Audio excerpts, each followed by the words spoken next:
de célébrer le Seigneur avec vous ce soir. Et c'est aussi, je suis content de pouvoir introduire Pasteur Tony ce soir. Je pense que je vais parler sur une pensée, je pense que qu'on connaît, mais qui est important, enfin, il est important qu'on se le rappelle souvent.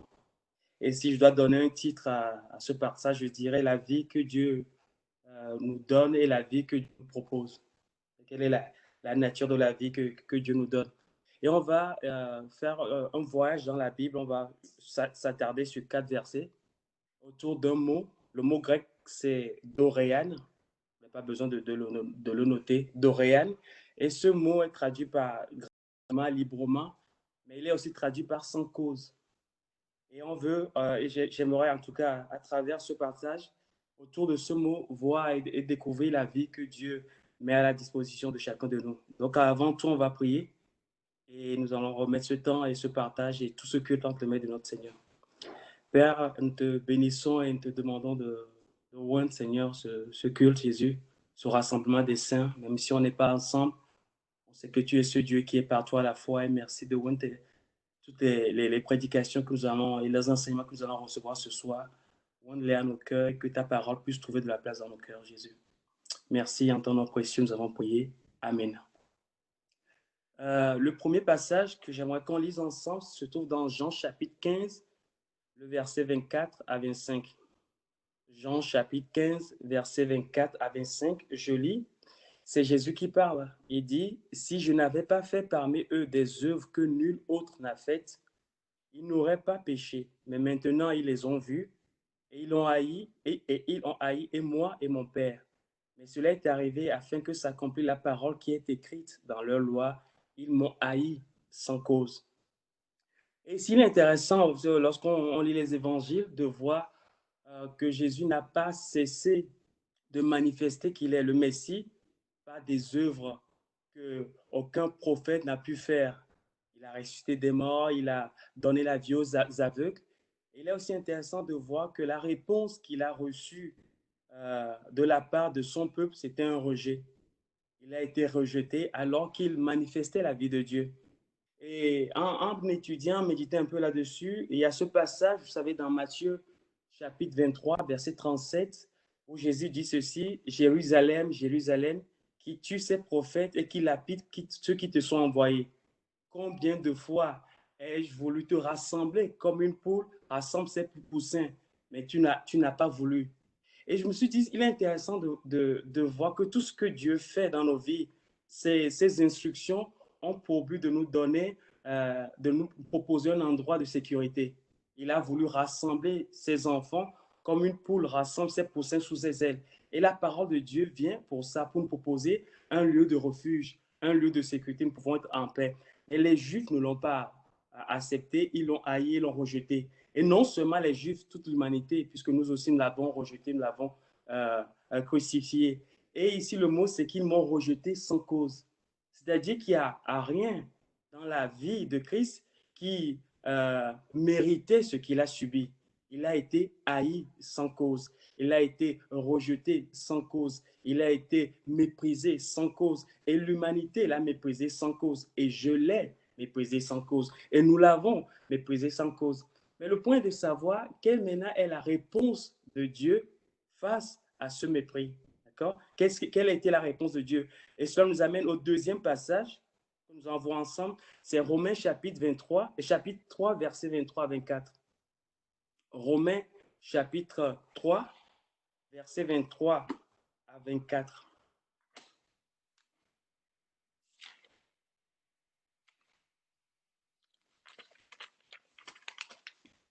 Romains 3, 23 à 24. Je lis, « Car tous ont péché et sont privés de la gloire de Dieu. » La même idée, tous m'ont rejeté.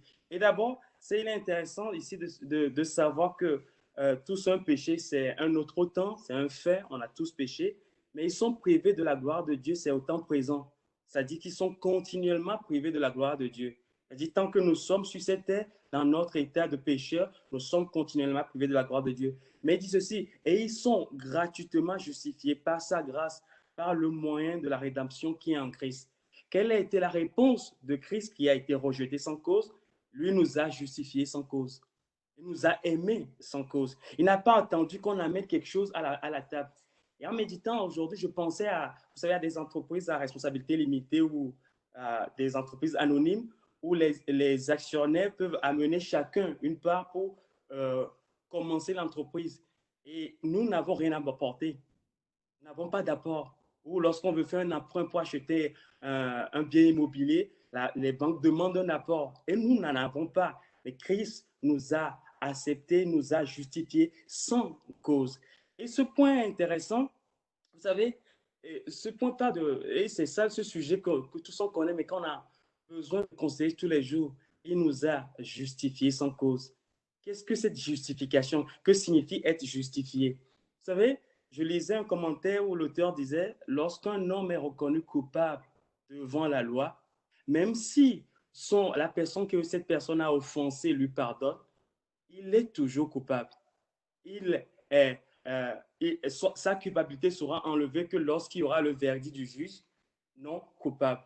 Et c'est ça le point intéressant, c'est que non seulement Christ nous a pas pardonné, mais Christ nous a justifié sans cause. Vous savez, il nous a donné un nouveau statut. Et le mot justifié, ce n'est pas une œuvre dans laquelle Dieu nous demande de rentrer. Justifié, c'est être déclaré juste. Dieu nous a imputé sa justice. Et par cette justification, qu'est-ce que Dieu fait? Il nous donne un nouveau statut devant lui. Et je trouvais ça extraordinaire de dire que lorsque une personne est sauvée, Dieu change une fois et pour toujours son statut. Et aujourd'hui, notre statut est changé. Mais considérez bien ce verset. Qui sont ceux qui ont été justifiés ou qui sont ceux dont le statut a été changé? Ce sont ceux qui sont toujours privés de la gloire de Dieu. On est continuellement privé de la gloire de Dieu et pourtant notre statut a changé. Parce que la justification ne s'adresse pas à notre expérience ou à nos pratiques. La justification s'adresse à notre statut devant Dieu. Comme cet homme coupable, lorsqu'il entend le verdict non coupable, ce n'est pas ce qu'il a fait ou n'a pas fait qui change, c'est son statut devant la loi. Et c'est ça qui est extraordinaire, c'est que Dieu, maintenant, répond à notre rejet sans cause en nous donnant ou en nous proposant un nouveau statut sans cause, sans apport de notre part. Il dit, viens, je te propose quelque chose de nouveau. Tu vas être juste à mes yeux. Et tu vas être juste à mes yeux. Donc, nous l'avons haï sans cause. Lui nous a justifié sans cause. Et quelle est la suite? Galates chapitre 2, versets 20 à 21. Galates chapitre 2, versets 20 à 21, où nous lisons ceci. J'ai été crucifié avec Christ.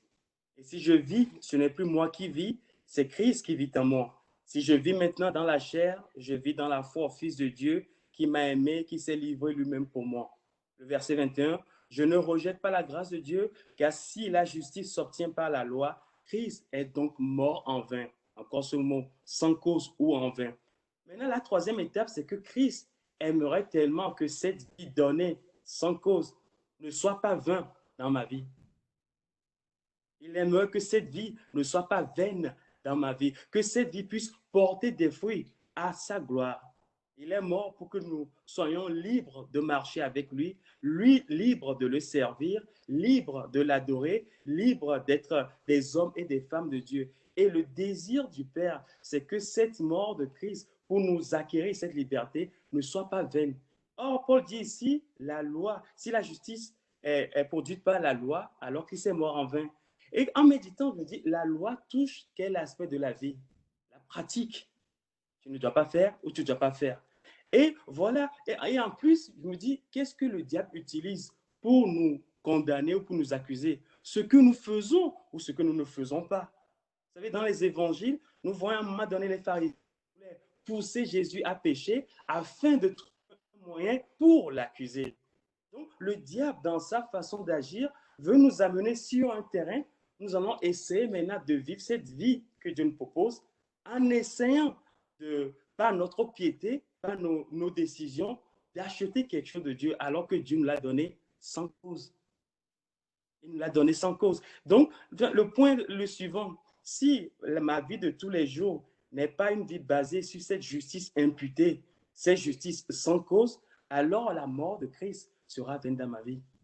Parce qu'au quotidien, qu'est-ce que je vois? Et je sais que c'est l'histoire de chacun de nous. Il y a des moments où je vois que je suis sur le sommet de la montagne, mais très souvent, je suis au fond de la vallée. Combien de fois dans nos vies, on se dit, mais j'ai encore faire cela. Et combien de fois, sans faire attention, on laisse le diable rentrer et utiliser cette situation pour juste nous condamner, alors que Dieu nous a donné un nouveau statut. Ce n'est pas de nouvelles pratiques, ce n'est pas la pratique qui l'a changé, c'est le statut qui l'a changé. C'est notre statut devant Dieu qui est changé une fois pour toutes. Il nous a justifiés. Il nous a justifiés. Il nous a donné un nouveau statut. Et ce nouveau statut, lorsque je l'accepte par la foi, alors la mort de Christ ne sera pas vaine dans ma vie. C'est là où la liberté pour laquelle Christ m'a appelé sera réelle au quotidien. Parce que je ne vis pas en fonction de ce que je fais, de ce que je ne fais pas. Je vis en fonction du nouveau statut que Dieu m'a donné, que Dieu nous a donné. Donc, il est intéressant de se dire, waouh, Dieu est ce juste assis. Dit non, tu es sans péché, tu es juste. Et la doctrine de la justification, mes amis, c'est une des doctrines les plus vitales dans notre expérience de tous les jours.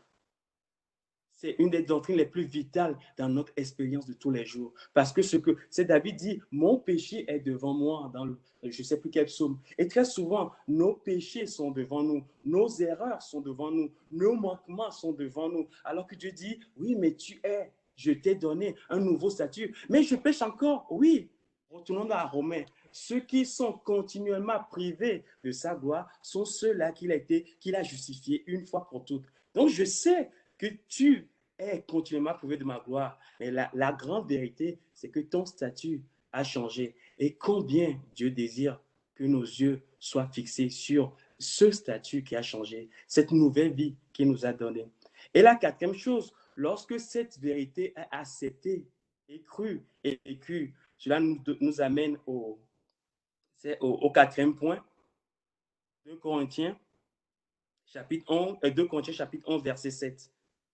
2 Corinthiens chapitre 11, verset 7, où Paul se défendant, en montrant aux Corinthiens qu'il n'est pas un homme qui change d'avis, dit ceci au verset 7, ou bien ai-je commis un péché parce que, m'abaissant moi-même afin que vous fussiez élevés, je vous ai annoncé gratuitement l'évangile.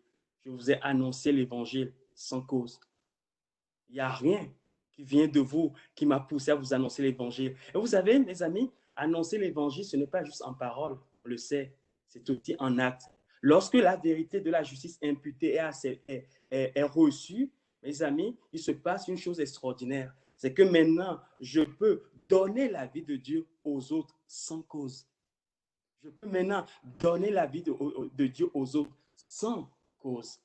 Non, lui ne mérite pas parce que, non, sans cause. Mais pourquoi? Parce que ce n'est plus la pratique, les expériences, mais c'est le statut qui a changé. Mon statut a changé et votre statut aussi a changé. Et lorsque nous acceptons cette vérité, nous donnons la vie de Dieu sans cause. Et mes amis, c'est là où le corps de Christ devient ce havre de paix, devient ce refuge où la vie de Dieu est manifestée. Hier, j'écoutais un message de pasteur Daniel Timothée où il disait dans 2 Pierre, dit, nous sommes une race élue pour annoncer la vérité de Dieu. Il disait en gros que l'Église est appelée à être la vitrine de Dieu. Mais comment nos vies peuvent être une vitrine de Dieu? Nos vies sont là et les gens passent et qu'est-ce qu'ils voient? Les caractères de Dieu. Mais comment? Parce que vous et moi, par la foi, nous acceptons que Christ nous a justifiés sans cause et nous l'acceptons au quotidien. Alors nous donnons nos vies sans cause pour les frères et sœurs et la vie de Dieu est manifestée. Que Dieu m'aide et que Dieu nous aide à vivre cette vie sans cause, une vie sans cause qu'on a reçue et qu'on peut aussi donner aux autres parce que notre statut à tous a été changé une fois pour toutes. Que Dieu nous bénisse.